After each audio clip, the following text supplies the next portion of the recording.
काय सांगाल एकंदरीत आज उपोषण करण्याची वेळ आपल्या कार्यकर्त्यावर आलेली आहे, काय सांगाल?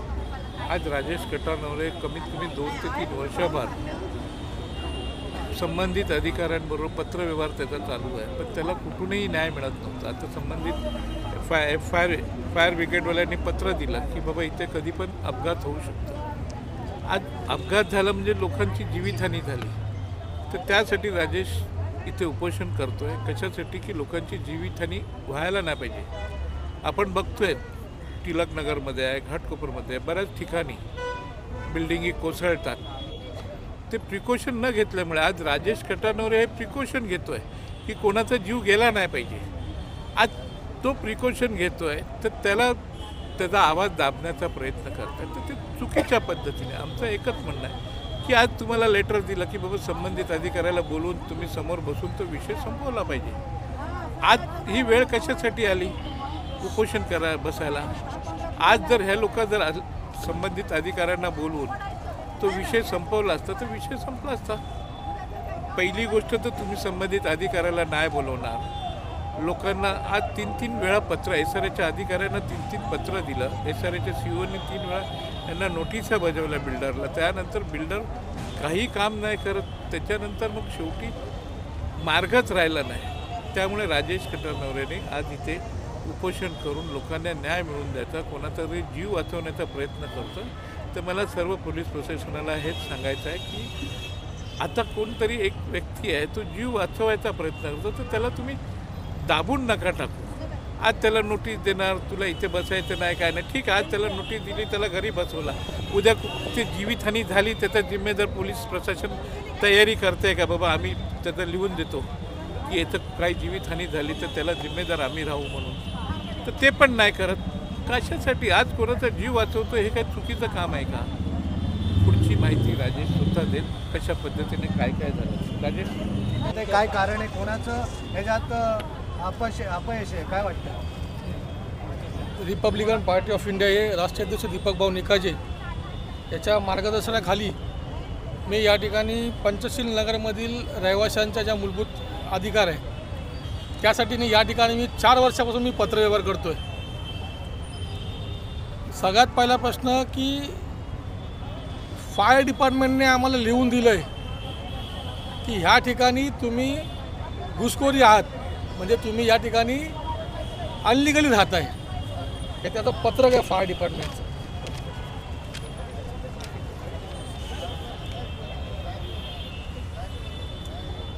आणि विकासकाने काय सांगितलेलं आहे आणि या पत्रामध्ये असं आहे की जर या ठिकाणी विकासकाने जर पूर्ण फायर बिल्डिंग म्हणजे फायरचं सिस्टम जर चालू नाही केलं तर पूर्ण बिल्डिंगचं लाईट आणि पाणी लिगली कट होईल.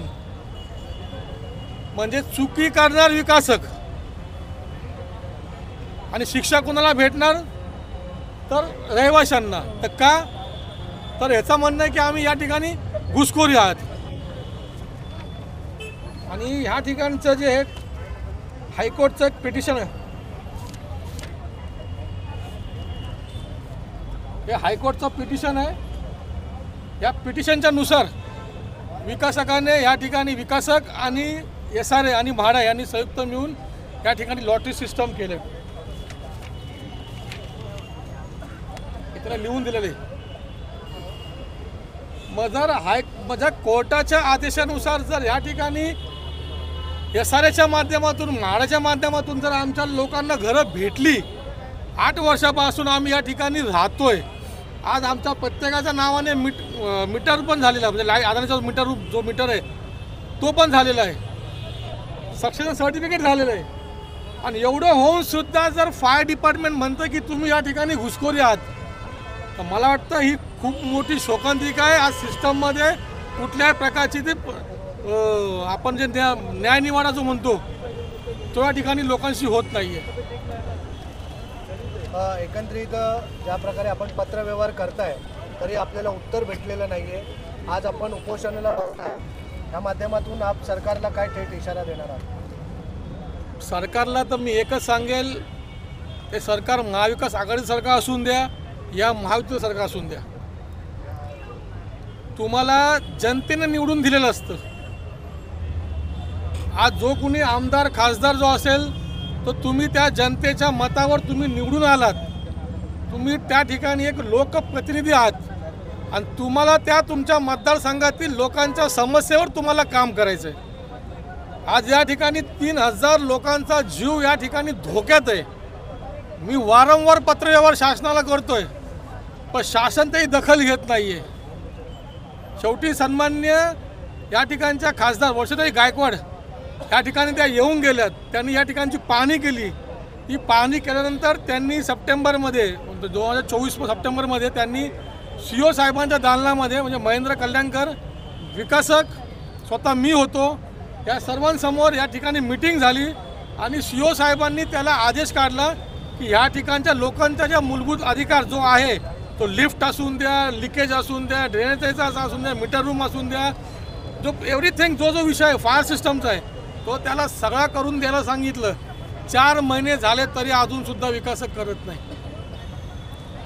म्हणजे याचा अर्थ असं की विकासक कुठल्याही या ठिकाणच्या शासनाच्या पत्रकाला या पत्राला या नोटीसला जर तो जुमानत नसेल तर मला वाटतं महाराष्ट्र शासनाला विनंती आहे की तुम्ही तुमचं जे SRAचं जे कार्यालय आहे ते तुम्ही बंद करून टाका.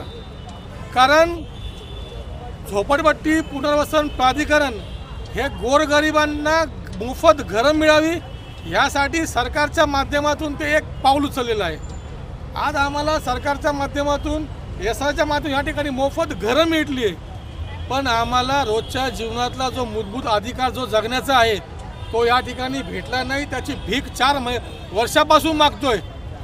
पण आज 8 वर्षभर मी 4 वर्ष पत्रव्यवहार करतोय. 3000 नागरिकांचा या ठिकाणी जीव धोक्यात आहे, तरीसुद्धा प्रशासन काहीही करत नाही.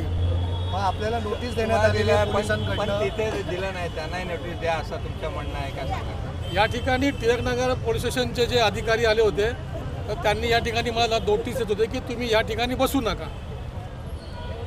मी त्यांना एकच सांगितलेलं की 4 वर्षापासून ज्यावेळेस मी संबंधित प्रशासनाला पत्रव्यवहार करतोय त्यांनी पत्राच्या अनुषंगाने त्यांनी नोटीस काढल्या, त्यांनी विकासकाला दिल्या. जर तो पत्रव्यवहार तो त्याचाच जुळत नाही तर माझं म्हणणं हे होतं की मला नोटीस द्यायला मी नोटीस घेतो, पण सगळ्यात पहिलं तुम्ही त्या अधिकाऱ्यांना नोटीस द्या, त्या विकासकाला नोटीस द्या. आज तुमच्या हलगर्जीपणामुळे या ठिकाणी लोकांचा जीव वाचवायचा म्हणून आज मला रस्त्यावर बसावं लागलं आणि मला न्याय मागावा लागला.